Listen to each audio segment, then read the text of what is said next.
आगामी मनपा निवडणुकांसाठी ठाकरे एकत्र येण्याची चर्चा सुरू असतानाच ठाण्यामध्ये शिवसेना उद्धव बाळासाहेब ठाकरे पक्ष आणि मनसेचा एकत्र मोर्चा असणार आहे। या मोर्चामध्ये शरद पवारांची राष्ट्रवादीही सहभागी होणार आहे। ठाण्यातील वाहतूक कोंडी, पाणी प्रश्नासह पालिकेतील भ्रष्टाचाराच्या मुद्द्यावर एकत्र येत हा मोर्चा काढला जाणार आहे। ठाण्यातील गडकरी रंगायतांपासून महापालिका भवनापर्यंत हा मोर्चा निघेल। गेल्या काही दिवसांपासून घोडबंदर परिसरामध्ये प्रचंड वाहतूक कोंडीची समस्या जाणवू लागली आहे। सोबतच कळवा आणि दिवा भागामध्ये नागरिकांना पाणी प्रश्नाला सामोरं जावं लागतंय।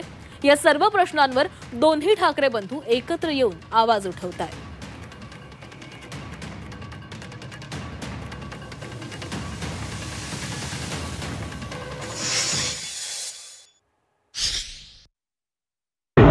आमच्या ठाण्याला भ्रष्टाचाराची राजधानी बोलली जाते आणि भ्रष्टाचाराची राजधानी यासाठी की मागील 3 वर्षापासून शिवसेना जे काय शिंदे गटाचं सरकार आले आणि त्याच्यानंतर ठाण्यात एवढा मोठ्या प्रमाणात भ्रष्टाचार वाढलेला आहे की ठाण्यातल्या प्रत्येक चौकातल्या होणाऱ्या कामांमध्ये भ्रष्टाचार आहे आणि दहशत हा सगळ्यात मोठा कलीचा मुद्दा जो शिंदे गटाकडनं या ठाण्यात केली जाते।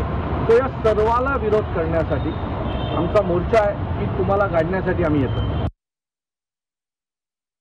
शिवसेना आणि महाराष्ट्र नवनिर्माण सेना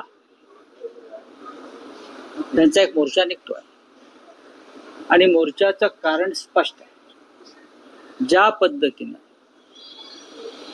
मुख्यमंत्री पालकमंत्री असलेल्या जिल्ह्यात ते ज्या भागाचं प्रतिनिधित्व करतायत त्या महानगरपालिका हद्दीत जी गुंडगिरी, जी दरोडेखोरी,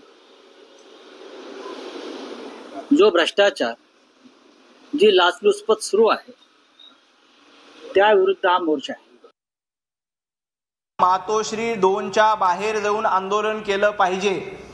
ज्या पद्धतीनं मुंबईमध्ये मुंबईकरांचं वाटोळं करण्याचं काम उद्धवजी ठाकरे तुम्ही मुख्यमंत्री असताना आणि महापालिकेमध्ये तुमचं सरकार असताना केलं होतं, आताचं सरकार हे जनतेच्या हिताचं आहे, त्यामुळं त्यांना मोर्चा काढण्याचा अधिकार नाही। उभाटा गटाला मोर्चा काढायचाच असेल तर तो मातोश्रीच्या बाहेर काढला पाहिजे। त्या मोर्चामध्ये उद्धवजी ठाकरे येऊन उत्तर दिलं पाहिजे की मुंबईचं वाटोळं का केलं, महाराष्ट्राचं वाटोळं का केलं। जनतेनं विधानसभा निवडणुकीत अशा पद्धतीनं महाराष्ट्राचं वाटोळं करणाऱ्यांना उत्तर दिलेलं आहे।